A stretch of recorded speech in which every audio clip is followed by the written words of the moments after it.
Hello mga be! For today's video, kunyari magiging tomboy ako. Oo, o kaya magpapakalalaki na ako. Ganun na lang.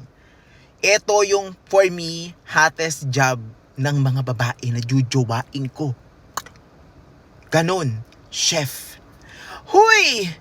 The best way to a man's heart is through his stomach. Tama ba? Siyempre bet ko yan. Pagluluto ka ng babae, chef yung jowa mo. The best syempre. Huy, scientist!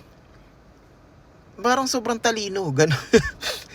Pero ang cool na magkaroon ng jowa na ganyan. Alam mo yung pag-uusapan niyo yung periodic table of elements.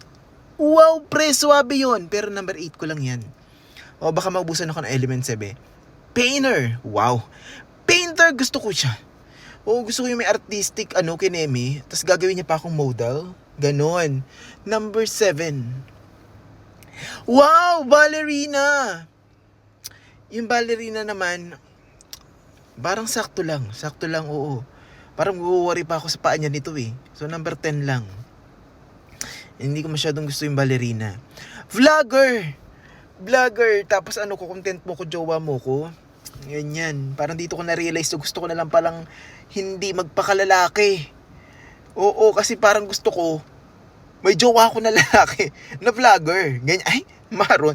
Biglang gumano, biglang pumitik. Okay, hindi. Ano ba, ang gulo mo na be. Number 9 lang. Bigla tayong nawala sa focus doon. Teacher. We respect all our teachers. Pero sobrang respect ko sa kanila. Parang hindi ako magjojowa ng teacher, be. So, number 6. Dapat ayun pala yung number 10. Uy, ano to? Office worker na CEO ba to? Ay, astig yan. Oo, astig.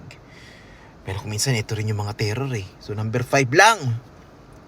Huy, nurse! Yung mga lalaking nurse daw, pagbabae rin kaya?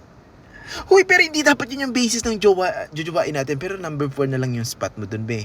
Huy! Yan, parang gusto ko yung lalaking ganito rin. Hirap namang mag-ranking. Number 2. Huy! Lalaki rin na ganito yung gusto ko. Walang magiging tomboy at walang magpapaka-straight. Yun yung na-realize ko at the end of this video. Bye.